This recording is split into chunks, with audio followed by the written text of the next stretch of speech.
To start the new year debt-free with some fun money in the bank and retirement money in your RRSP is a pipe dream for many. Pollsters tell us Canadians are more indebted than we have ever been, and our future years may not be all that golden. Scott Hanna is the president and CEO of the Counselling Society of BC, and it is my pleasure to welcome Scott Hanna back to Studio 4 to tell us more about managing our money. Hi, Fanny. Hi. Well, as you know, practically everyone makes a resolution, don't they, in the new year to say, I'm going to spend less, save more. But they're not really, it's not really a resolution. It's more of a pipe dream. Apparently. So unless you put some facts and figures to it and outline a plan, it's just a dream. It's a hope. It's a prayer. It's a wish. How much debt is too much debt for the average person? Well, for the average consumer, when you're spending more than 20% of your take-home pay just to service non-mortgage debt, so car payments, lines of credit, credit cards, that's when you're really skirting with financial disaster, because it really eliminates your ability to put any money aside for savings or emergencies. And as we all know, they happen at the worst possible time. So when you talk about a workable plan, where do you start? Well, we encourage consumers that first up, you need to have a look at where the money is going. And for a lot of us, we can account for maybe 75% of our paycheck. The other 25% is kind of in that category, spending. Well, what is that?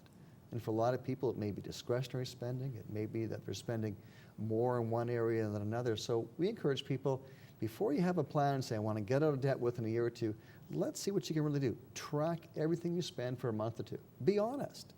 Keep a little book with you. Put every dollar that you spend, not just $5, it's every dollar that you spend for a whole month, and make some decisions about, is this going where I want it to go? Dollars you spend on shampoo, dollars you spend in fancy restaurants, dollars you everything? Spend, everything. And while you're doing that, have a look at your regular expenses that come in and saying, with the goal of saying, how can I cut that by 5 to 10%? You know, looking at perhaps some of our sale packages. For some people, it's as simple as if they're regularly go to their video stores and rent videos. Well, maybe it makes sense to enhance their cable package by $5 and cut out $50 a video. Always rentals. makes sense to enhance your cable package, you know, and get a Shaw account. Always makes sense. Of course it does. It's all those steps. All those steps, because I know we're always surprised at whether it's called the latte factor or whatever it is, at how much we really do spend on magazines or coffees, Well, you know, if fancy shampoos, hairdressers. To kind of put things in perspective, if you and I said we're going to spend $5.50 less a day, that's $2,000 more that we'll have in our pocket or our savings account at the end of this year. Stop smoking. Well, Not that's a that little you tougher. do. Not that a lot of people can, but it's really breaking things down. So as opposed to looking at that big goal, and for a lot of consumers coming to us with $25,000, $40,000, $50,000 of debt on their credit cards, looking at how they can attack that it's just impossible. It's too big of a number. You have to break it down. At what point do you tell someone to consolidate their debt? Well, Like, how do you decide whether that's a good idea or not? Well, generally speaking, it's a good idea to take high interest rates if you're carrying debt and get it onto a low interest rate, a line of credit, a consolidation loan. But if you don't have a plan that says, I'm going to change the habits that cause that, all you do is putting off the inevitable. Because we see consumers who've done just that and then come back to us 2 years later saying, well, I haven't paid off that yet, and my credit card is now at this balance. The problem, they never change their spending habits. Okay, and that's a good point, because as you know, when the Visa's empty, it's really not empty, but you emptied it into the bank, and you're still paying it off, but it's in the bank, so you have room on your Visa. And for a lot of people, they see that as money. And it's not, because really what that is, you're just mortgaging future paychecks. And you got to think about that. Every time I use that credit card and keep a balance on there, I have to put a certain amount of my future paychecks allocate towards that. And so we have to get that shift, how we think towards away from that, saying, no, that's not a good idea here. I need to be able to live within my means, which means when I get paid, I have to be smart with my paycheck. Before I get it, I got to have a plan as to where it goes. And ideally, we want to put ourselves at the top of our paychecks. Unfortunately, most of us put us down at the bottom, and we wonder why we don't have any money for savings. It's because everything else has a higher pecking order. So is that what they mean by pay yourself first? It really is. Save 10%, how much? Wealthy barbers always said 10% no matter what you make. Well, the later you start, the more you have to save. And so I noticed. Yeah, you get a really early start, 10% is probably going to work it. You get a really late start, you have to have a tougher plan that says, if I really want to have a retirement that's somewhat golden or at least silver, you need to put some serious effort and make some serious changes. And that's for a lot of people is they've gotten accustomed to living at this level of standard of living. Well, if they really want to have change that, they're going to have to scale that back a bit for future objectives and goals. And so by having goals that are really important to you, just saying, I want to be able to go through 2012 without having to use my credit cards. For a lot of people, that would be a huge accomplishment. Just learn to no live. credit cards. Pay cash for everything? Pay cash for everything. Try that 1 month. I did. And? It's kind of shocking. Well, and there's nothing wrong with using credit cards. No, as long as you pay them off at the end of the month. Before your bill comes in so you don't incur interest charges. And as long as you're using those credit cards, not with a view that I want to spend money here because I'm accumulating reward points. Because a lot of times you may be paying extra for that because you're getting extra points today. And really getting away from that mindset of using credit cards. Credit cards should be used for safety and convenience.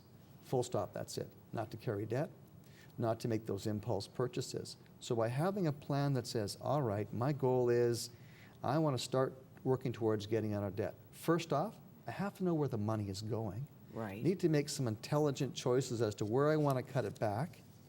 I have to know myself. So if I tend to kind of spend money that I have, maybe I have to give myself allowance every week and say, I'm putting the cash in my wallet or purse. And when that money's gone, whether it lasts me 2 days or until I give myself allowance again the next week, that's it. And so we put ourselves on a bit of a restricted budget there because it helps us to plan the rest of our spending. Sure, less is more. It is. Why are so many Canadians in debt? Well, Americans too, and job crisis, all of that, but why? Is it the deals are there? What is it, do you think? Well, we kind of have like a perfect storm for people being in debt.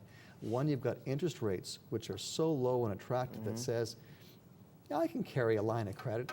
I'm only paying 2 or 3%. Or I've got a mortgage at a variable rate it's below prime. Why wouldn't I want to have the debt and have as much as I possibly can?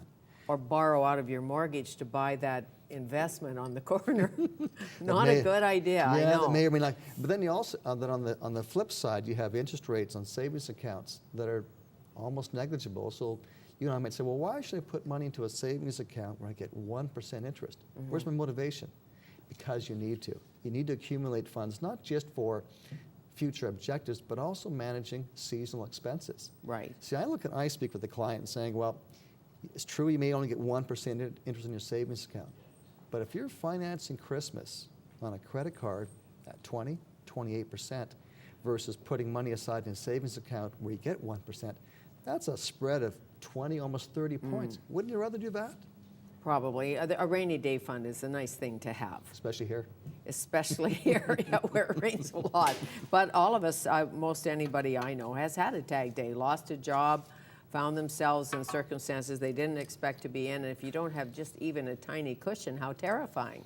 Yeah, and we certainly encourage consumers that you should work towards having 3 months of emergency living funds on hand, 6 months if you own a home.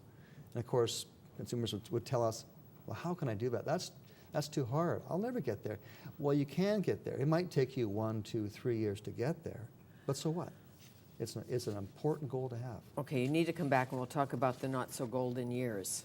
What it really will cost us to retire in 2012, 2015, 2020. I think it's more interesting every single day when you look at cost. I mean, the reality is mortgage rates will rise in time. Our economy will get back on track and things will go up. And if we don't prepare ourselves now for that, it means likely our retirement years are put a little further off. Exactly, I know, Freedom 95. Thank you. Thanks, Fanny. Scott Hanna, President, CEO of the Credit Counselling Society of British Columbia. And remember, you can catch all of our conversations on YouTube or follow us on Twitter at Fanny Studio 4.